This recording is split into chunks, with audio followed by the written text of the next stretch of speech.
After the recent pre-poll violence that took place at Heirok, ELITETV took an exclusive report from different parts where the violence occurred.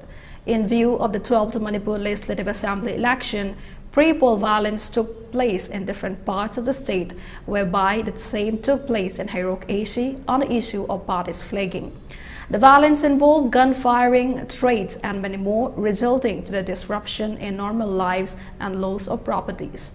Despite the imposition of CRPC 144 section in the Heirok AC, groups of anonymous miscreants dressed in black dismantled the houses of various political workers.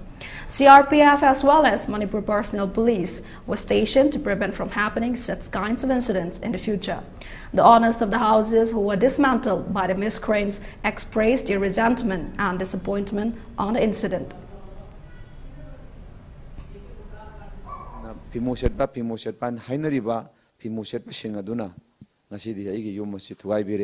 Si kari maram gi no hype singrang press club to hajare kari maram gi aina kanada kari laludana kanagi mapot mache hurudana kanabo in phu yarudana asigumba yamna pamdaba thodo kasi thogon birebno aidin sa cha mi sunate khoingang press club da panjagi ba mio singadu phagat piraga aigi mangkheba lanthum masa masi phangnaba honabada Manipur sarkar gi home department amadi Manipur gi civil society miyamna pangba yaba mateng pangbiduna aikoi awaba se kitang share tawbiu ira enti aina pamjaba dol yaru bagi ai basumana yamna te tawan tawbi base ningma thungte ai sigrasu yare wakanda luching nang lakhiba miyo singado mayana phongok sebune ai de hoji diabetes special amane ai de diabetes special amana krai kari surudana hoji adu yamlan tum aina pangang mani Like the Gatation Karakara, the man, Panoman, Mina Pang, Mating, Hinjavan, who you think tell them, but Sanaju, no bigger, he could buy it no bigger.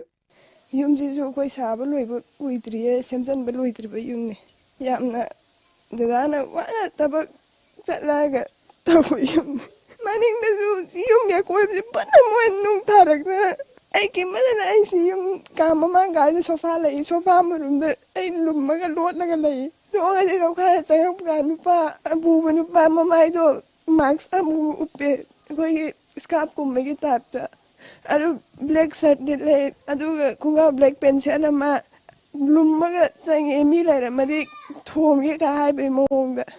I neck keyed and I can't nick a we should have Cananum saying I make up a couple of pounds of Ganma, Chip Taran Lumaying.